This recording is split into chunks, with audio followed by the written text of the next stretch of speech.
understand what's going on. They all understand where things are going. And it will be a problem for the Western powers as they orchestrate their little sinister plot. If Turkey doesn't play along, and right now it's clear that Erdogan was in Lebanon yesterday, and it's at least there's he doesn't seem to be playing along.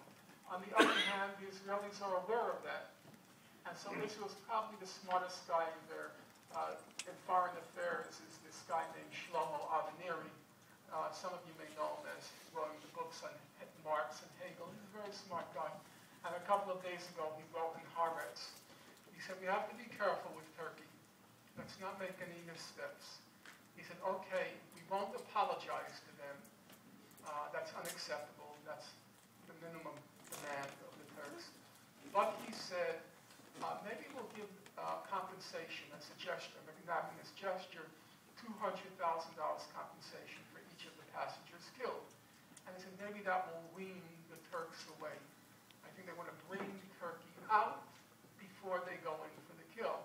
The Turks are not so stupid because they know if Hezbollah is decapitated, they're all going to be losers because the West is going to do what it did after June 67. It's going to gloat over the defeat of the Arabs, and everyone will suffer there as a consequence. Turkey's wings will be clipped also. But that's what they're thinking now. Maybe they can draw Turkey out. Take a question from the crowd. Hands up.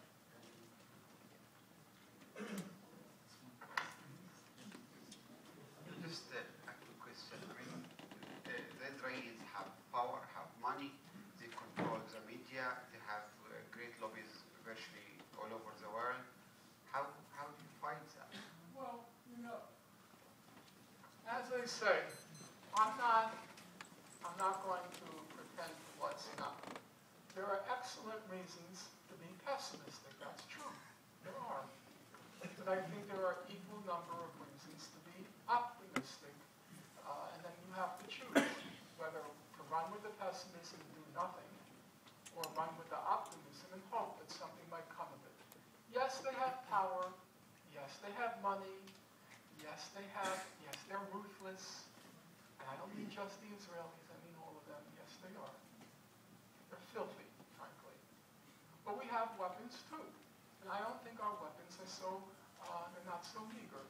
We have the weapon of truth, and I think that's a powerful weapon. And we have the weapon of justice, and I think that's a powerful weapon.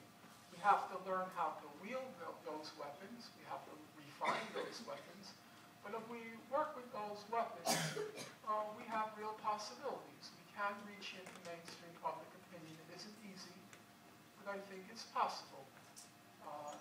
It requires a lot of sophistication on our part.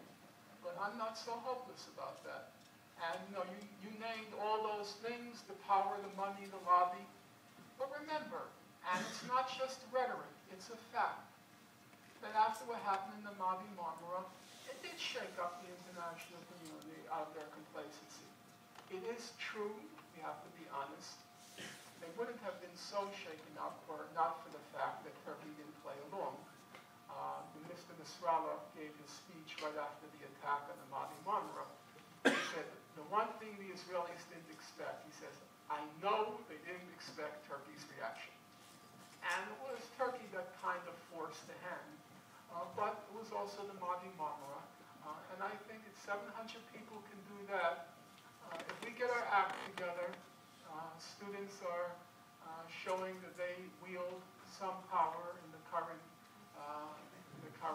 efforts to triple the tuition. And they're worried about that. I'm reading the newspapers, and they're not feeling very terrific about what's happening with the students.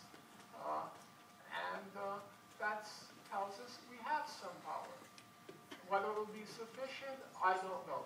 And I'm not going to pretend, but I'm not going to look for an excuse to do nothing. There are 1,000 reasons to do nothing, but I don't think that's, it's not morally right.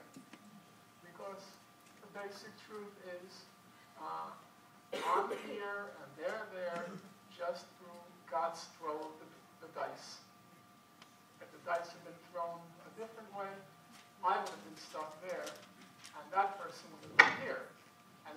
golden rule. If I have been stuck there, what would I want people to do here? I'd want them to help out. And I wouldn't want to hear their tired excuses about, well, the lobby's so powerful, this and that and that. No. I don't want to hear all the odds that are against you. I want to hear what you're doing. You know? So, that's using the golden rule, doing to others what you want others to do to you. I'm here, throw the dice that I'm here, I'll do my best. That's it. One more question. Okay, we'll take a final written question. Okay. You've mentioned that the Israeli government has miscalculated its war in Gaza and in Lebanon as well. But Israel still enjoys the support of the international community and the great powers. So do you believe that Israel will double calculate before embarking on a third offensive? Well, there'll be a very different, the third offensive is going to take a very different form. If they manage to pull their little ploy off, it's going to have the imprimatur of legitimacy from the United Nations. That the UN will create the hysteria, and then Israel will find its pretext to go in. Because one thing where I think that the Lebanese, in my opinion, are going to miscalculate. There have been several areas, I'll just end with that, there have been several areas where I don't agree with some of the analysis. So Mr. Nasrallah, he was saying in all of his speeches, he said that Israel is not yet, will not accept significant casualties, civilian casualties on its home front. And so he says, if he keeps saying it's going to be tit for tat, the Israelis are going to be deterred. I don't really agree with that analysis because I think quite the contrary. Israel or its government wants significant home front casualties for the reasons suggested in that question. Yes, Israel is isolated now morally and legally in the international community, and so it's going to need a justification for using the Dakhil doctrine in Lebanon. And the justification is going to be, with the accumulation of massive civilian casualties in Tel Aviv, Israel will play to the hilt, and they'll have their legitimacy for going in addition to the fact that the whole thing is going to be sanctioned, the demonization of the Hezbollah.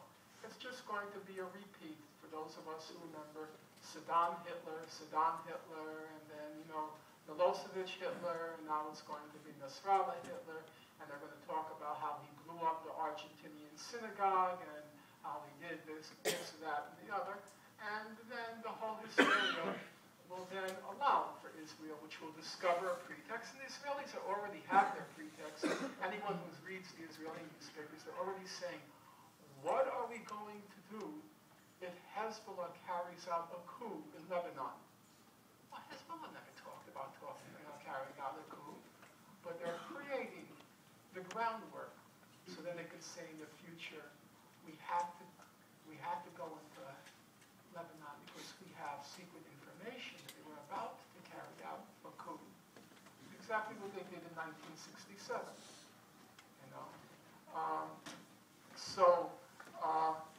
I don't think the fact that Israel is currently a pariah will deter them if this little play works itself out. I would just want to add the last point. It's not true that Israel's invasion of Gaza and Lebanon in 2006, it was a complete failure. It's not correct, and we should be clear about it.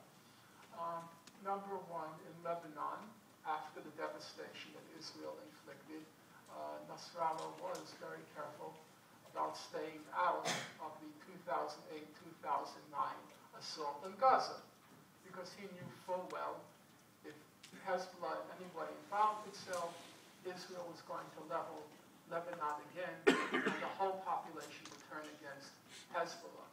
They may back Hezbollah when Hezbollah is defending national soil. But if it seems as if they sacrifice Lebanon for Gaza, no, it's going to completely fracture the society. And so it did work.